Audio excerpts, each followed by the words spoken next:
Thank you, Dr. Heba. Enlightening talk indeed. I'm sure a lot of you have perhaps have put in some interesting notes as well. At least one of the most simple part made me realize that the place which I'm staying, I'm not sure whether it's Islamic or not, living in a condominium. Perhaps after this there must be a measurement whether it's halal or not halal maybe. Okay, I think to move to continue our discussion, let's have Dr. Farouk Musa to respond to the talk. Assalamualaikum warahmatullahi wabarakatuh. Dr. Heba, Raof, our guests of honor, Dr. Zul, Dr. Maszlee, and friends, colleagues, professors, and doctors. We are glad to have you over here, and your tour is almost similar to that of Prof. Tariq Ramadan in 2012, where we'll be taking you to Penang under the Penang Islamic Penang Institute and also the Penang Islamic Foundation. And actually, to be somehow it correlates very well. We started in 2012 when we started to talk about civil state, and the idea was, I came up with this topic in Penang. It was presented by Prof. Tariq Ramadan, civil state, ideas and challenges. So, it correlates very well. That's why I asked you yesterday whether you are related to Tariq Ramadan or not. Well, okay. Now, the whole idea of this civil state came about. If we look back, it was basically from the Arab Spring. Right? When it came, when it happened, the Arab Spring, then people were trying to find new solutions to this idea of, what it is all about how to govern the state, right? Because they just managed to take over from the corrupt and yeah, okay, for a while, just for a while, yeah. Morsi was there, and Ikhwan Muslimun was there for a while, just for a short while, yeah. So I will start by saying, how do we define a civil state? Even though you have said that, in modern times, you can't find a civil state, right? But this is basically from the American Law Dictionary. Sorry to take from this American Law Dictionary, but it says that it's the union of individual men in civil society and the system of laws, and a magistracy or magistracies charged with the administration of the laws. It is a fundamental law of the civil state that no member of it shall undertake to redress or avenge any violation of his rights by another person, but appeal to the constituted authorities for that purposes, in all cases in which it is possible for him to do so. Hence, the citizens are justly considered being under the safeguard of the law. So this is basically a brief definition of what a civil state is all about. Meaning to say that, irrespective of whether you're Muslim or you're non-Muslim, whether you are straight or you're gay, you are still under the same law, and you can address your grievances to the state, and the state must be neutral in a way. This idea of neutrality of state was, I proposed that idea when I wrote about secular state, the arguing about secular state, for example. This idea of state being impartial or being neutral is very important, and I think to address this issue, it needs impartiality of the state to be ordered to have this civil discourse, or in the Professor Naim's word, civic discourse, he calls it, right? Next, it is possible to conclude that civil state is the antithesis of authoritarian state. Yeah, I would say that, if you look at one side, there is authoritarian state, and the other side is a civil state. So this authoritarian state doesn't mean that you must have a dictator like Sisi, for example. Right? This authoritarian state can also be a religious state, a state governed by clerics, by mullahs, or by ulamas, and it can be a communist state or even a capitalist state, for example, as long as they are what they call this. Basically, the ideas imposed by the state go against the will of the people and the majority of the people. Next. Hence, we notice the Islamic reform movement constantly calls for the establishing of a civil state, in the sense in this sense and contradicts all forms of the authoritarian state. I would say that this Islamic reform agenda is our agenda in the era, and I think I had written a lot about this issue, and I think I somehow or rather, when Dr. Zul was still in the Islamic Party, I spoke to him as well and discussed with him, and we came up with these ideas that our aim is not basically to impose hudud and impose Islamic laws, right? And our ideas is to establish this form of civility among the society. Next. So the general or Islamic authority can't be firmly maintained unless we accomplish the mandate of the nation and its full right to choose its own rulers and representatives, meaning to say that it must be democratic in a way. It cannot be imposed by a certain ruling party to elect certain people, and there is no liberal democracy in a way. There might be democracy, but it might be illiberal democracy, meaning to say that the state apparatus controls the media, it controls everything under its arms, and there is no freedom of free speech, freedom of expression, there's no freedom of assembly in what's happening in this country. There's people can be charged indiscriminately, so that's the whole issue.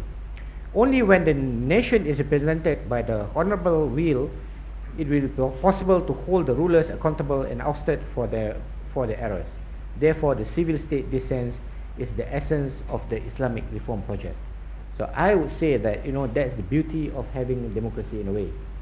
Despite its flaws, whatever, we could change the government. When the time comes, and every people should have this right to basically to be able to cast their what they feel, their ideas, and what they feel of the state and of the government itself. Next one. Yeah. It was not long ago before several Islamic movements replaced Islamic with civil in describing themselves, all the while avoiding terms like secularization, secularism, and non-denominational as concepts. Such concepts continue to carry negative connotations in the broad Arab Muslim countries. Meaning to say, like, we look at, for example, like Al-Ikhwan Al-Muslimun, for example, like they talk about civil state. And even if we look at many other Islamic movements, such as in Morocco and in Algeria, they all talk about civil state. Unfortunately, those in this particular country is still talking about establishing an Islamic state, except like moderates and progressive like Dr. Zul, who has left the party and formed a new party called Amanah. Yeah. So, and I would say that in his spot-on and highly optimistic analysis of Egypt's 25th January 2011 uprising, left-wing intellectual Muhammad Imarah emphatically affirms that the Islamic State is a civil state. So Muhammad Imarah clearly says the Islamic State is basically a civil state. Now look at our debate at the Islamic University, I think in 2013. Yeah, and you were the moderator, right, Dr. Maszlee? 2011, yeah. 2011, we had a debate at the Islamic International University. Dr. Maszlee was the moderator. Dr. Zul and I, we were part of the panelists, apart from Dr. Fadlan from the ruling party, from Ulama Muda UMNO. Yeah.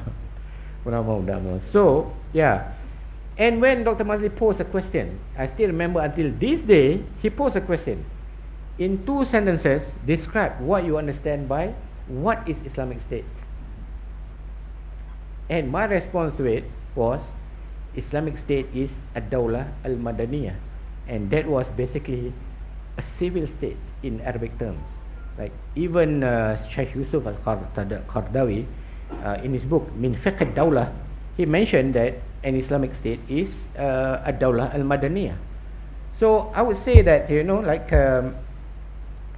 must be based on institution and on consultation or shura, and that the operative decision-making process requires for its authority to be civil in nature, meaning to say everything goes in accordance with the spirit of democracy, of liberal democracy. I have to stress that word, liberal democracy, because there are illiberal democracies around the world, including this country. For him, the civil state must administer majority preferences to the categories of right or wrong, and not through those of faith or of its rejection, or what we call some people in the Salafi, as you mentioned just now, mentioned as what they call what is the word? No, the English by rejection. I totally escaped my mind. But it'll come back to me. He was saying that you have basically is allegiance and disavowal. Al-wala wal-bara. Yeah, that's the word. Al-wala wal-bara. Yeah, allegiance and disavowal. Yeah, it's not based on that. It's not based on like faith or its rejection or whatever. But it must be based on what is right and what is wrong. So if we look at our common current situation in this country, we have issues of how do I say, the deceased body being grabbed by the authorities because they were believed to be Muslims in their lifetime, and so on and so forth. So it must be based on right and wrong. What is right, what is wrong. Is it okay to confiscate Bibles, for example? Or is it fine for us to impose certain rules and regulations to avoid people from building churches, for example? Even though it doesn't concern us as Muslims, right? But like it's the rights of non-Muslims to be able to basically to worship God in their way, in their manner. So I think this is very important. So I would say that next one, that it may be argued that the civil state is based on the foundations of the modern democracy and relies on pluralism and the peaceful rotation of power. Accordingly, the civil state is a status in which democracy versus authoritarian, as it is acceptable and embodies the essence of the nation and the political source of the authority, and proves the principle of its mandate. The civil state, in this sense, is not a criterion in which we evaluate the Islamic movement, but it is the essence of the Islamic cultural project. So this is our project, basically to propose this to the people, right? It's up to the people to whether to accept it or not, and we hope that Amanah could basically go out to the villages and talk in the language that is better understood by the people of the by the people out of cities, right? So I will end up by this last slide by saying that, to sum up, the comprehensive cultural reform is a scheme prepared to build a civil state based on the mandate of the nation, and primarily leans on an Islamic cultural authority which aims to achieve the modernization and development leading to the Renaissance and progress. So I think that the step forward has been done. Amanah now is at the forefront. I think Dr. Zul himself had written so many articles about this issue, and even though when he was in the Islamic Party, they labeled him with a lot of labels, and they were very much against his ideas of post-Islamism, for example. This is time that we have to have this kind of discourse in this country. Thank you very much.